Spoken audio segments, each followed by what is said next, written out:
pay entrepreneurs as agreed. That is the topic for this little video for you business people, young entrepreneurs, maybe not so young entrepreneurs. I have been an entrepreneur for many years, and I can tell you that when you are an entrepreneur, what is it? First of all, what does it mean to be an entrepreneur? Right? What is the word entrepreneur? It's a French word, entrepreneur. It means literally somebody who's taking in the middle. Right? Entre is between, preneur, like taking, between takers, between taking. So you are making deals. You're taking a piece of the action in between, and you're putting together deals, right? You're putting together businesses or enterprises, and you are basically producing businesses, ventures, whatever it might be, whether you're creating a startup, whether you're working with existing companies, whether you're just putting together pieces of the puzzle for somebody. It could be very well like the work of production, events, producing products, producing services, whatever. An entrepreneur is somebody who's basically a middleman, because you're generating revenue from doing work in between one end and the other of solving a problem for businesses, right? And that could be your own business, by the way, right? You could be inventing a product or service that you intend to sell to the public, and you are essentially the middleman of your own problem pipeline, right? However, you typically need to work with other companies at some point during the process, right? Whether it's product vendors, distributors, service vendors, or distributors. It could be any number of different parts of the product pipeline that you might be involved in working with. And at some stage, you're going to need to rely on working with those companies in order to make your work happen, right? In order to make your business move forward. And at some point, you're typically going to have contracts with other companies, or even if there are verbal agreements or whatever, honor contracts. Written are obviously the best, but even written contracts are only as good as the sides who participate in them, because if one side does not honor the contract, it will lead to problems, right? And I can tell you, I have dealt with many companies over the years, and occasionally, rarely, but occasionally, there are companies that do not honor their contracts to the letter, right? This typically happens when one side feels disappointed or whatever, unsatisfied with the other for some reason, or they run out of funds, or they have some other problems. But it'll happen because of either unrealistic expectations or because of just other technical problems. I'm not talking about when somebody like violates a contract and the other side refuses to pay. That's not what I'm talking about. I'm talking about like when a company just simply fails to pay the entrepreneur what they agreed to pay for whatever reason, right? It could be, like I said, they could have run out of money, or uh, they could claim that the entrepreneur didn't do a great job or whatever, even though that's usually not a reason to not pay somebody. They'll find many different reasons to not pay. I remember many years ago that I was working with.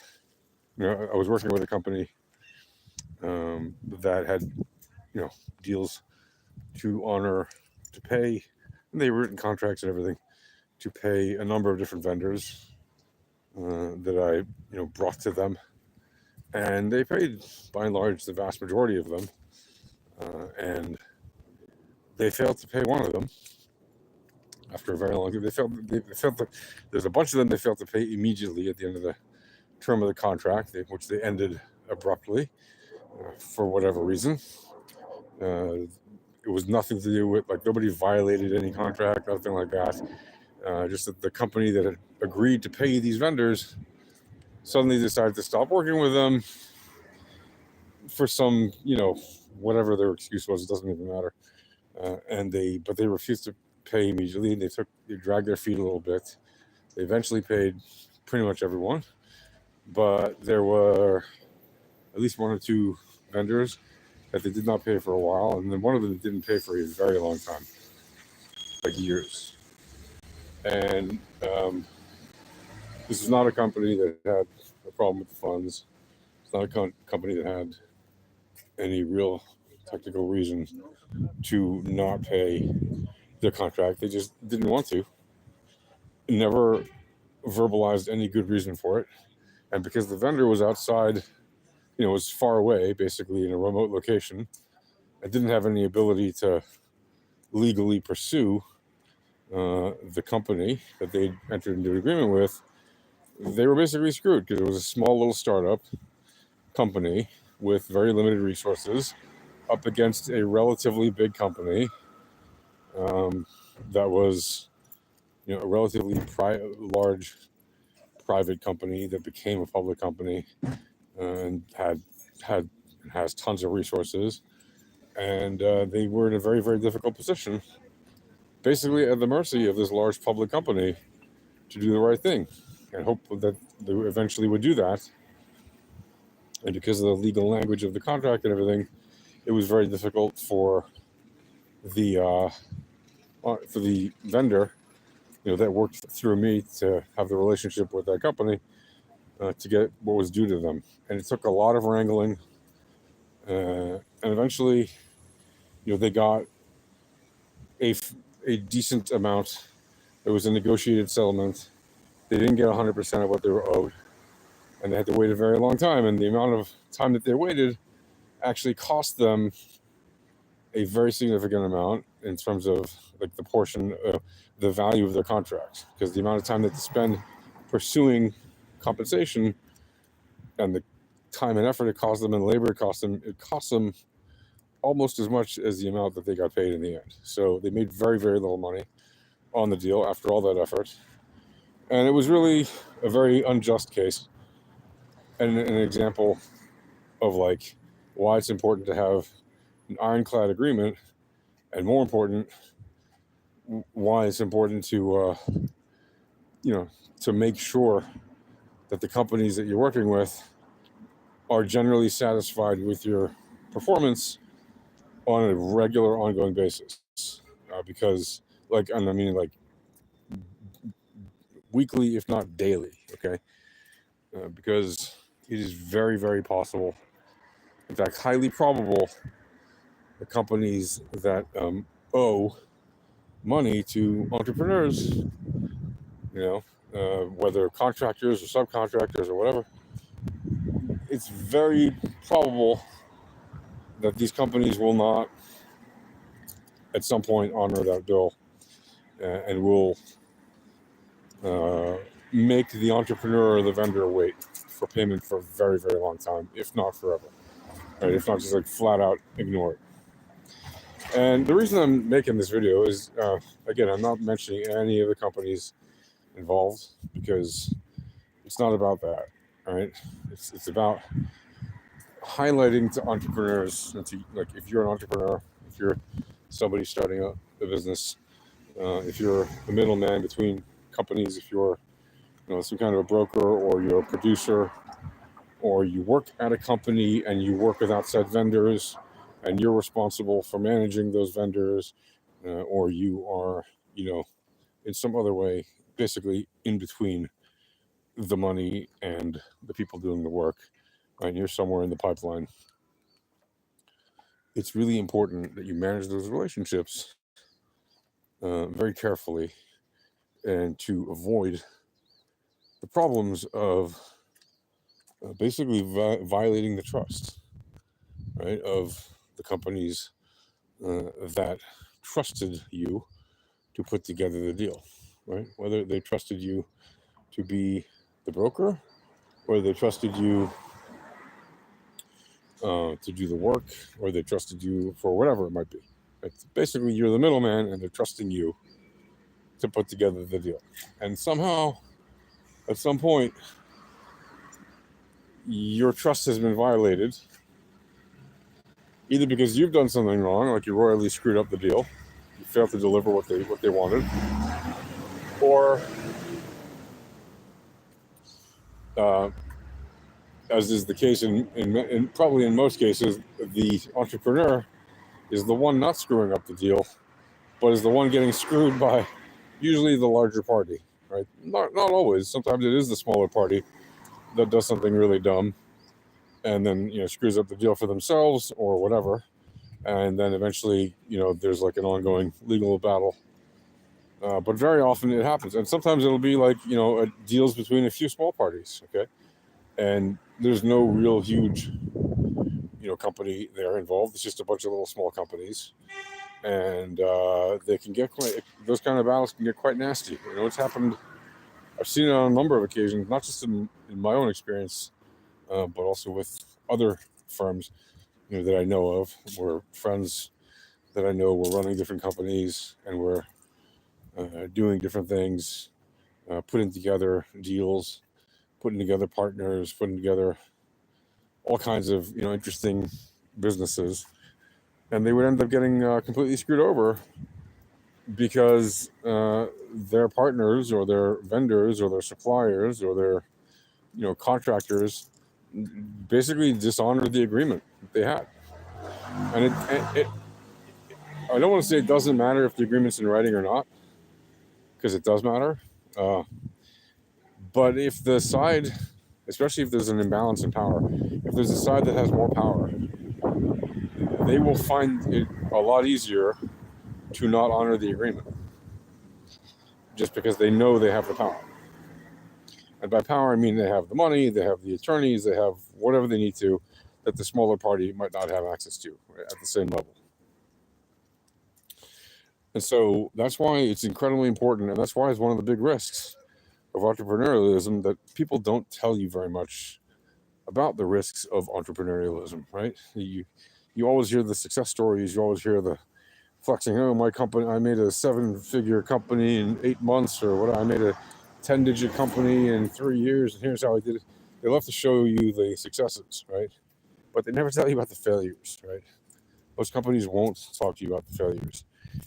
Personally, I think learning from the failures is one of the most important things you can do. Because when you have a success, yeah, it's wonderful, everybody's happy. But you don't necessarily learn as much from it, although you should. Right? And things you learn from the successes are kind of more important. Not even kind of, they are more important, because those are the things you should repeat. But it's also the things you should not repeat that you should learn to not repeat and to avoid, right? By having very solid agreements in place, so that you do not repeat those mistakes. So again, and I've seen this happen with tech companies, with even old school companies, old world, blue collar companies. I've seen it happen with traditional sort of white collar companies, could be accounting firms, lawyers, doctors, engineers, whatever, like civil engineers, material engineers, construction companies, whatever. Management consulting companies. I've seen it happen in software development companies and hardware development companies, and nanotech companies. I've seen it happen a lot. And when you work with thousands of companies over decades, you tend to see it. Again, it's not even close to the majority of the time. It's a tiny fragment, of the time. Like maybe 0.25%. I've seen this happen out of the deals I've done. Or, 0.5% of the deals I've done. It's a really small fragment of the deals that I've done that have done this kind of thing. But when it happens, it's not fun. And some of the things you can do to prevent these problems is, again, to have ironclad deals, right? That you don't just have a well-written agreement, right? But you have a well-written agreement that if you can, you have a lawyer review it. to make sure, like when I say if you can, it's because not every solopreneur or entrepreneur can afford necessarily to get a great contract lawyer to review their deals. But if you can, you get a great contract lawyer to review your deal, and you make sure that the deal is good. Why? Because if not, then you're looking at possibly losing a lot of money the next time something goes wrong with the contract, right? And it's just not worth it, right? So, how do you do that? Well, you do that by making sure that there is, in fact, a solid contract in place, and by making sure that the client is satisfied on an ongoing basis. Okay, so you constantly, like literally, at worst weekly, but preferably every other day, and really ideally daily, communicate with the vendor or the buyer, right, or the company that's responsible for paying the vendor or the entrepreneur, making sure that they're going to honor the agreement because they're satisfied with the work. And if there's ever a problem, they message you that day and they discuss it. They don't just arbitrarily or summarily decide not to do that and not to pay the vendor, right? So basically what you need to do is you need to build relationships. And what sucks about it is if you're a person who doesn't like office politics, well, it sucks because there's office politics involved whether you like it or not. And now the good thing about that is that in the office politics game, as terrible as it is, the office politics game is one that you can play, and it is one that you can succeed in. But the downside of it is you have to play that stupid game, right? You need to participate in ridiculous acts that you might not otherwise want to do. But that is the reality. And so while it can seem extremely frustrating, that is basically the best solution, right? To manage expectations, to make sure vendors and buyers are satisfied, that you as the entrepreneur do not ruin your reputation and get harmed long term because you are in the middle of the pipeline between buyers and sellers. Okay, so that's going to do it for now. I hope this has been useful. If it has been, please like, subscribe, comment, and share. And I'll see you guys in the next one. Cheers.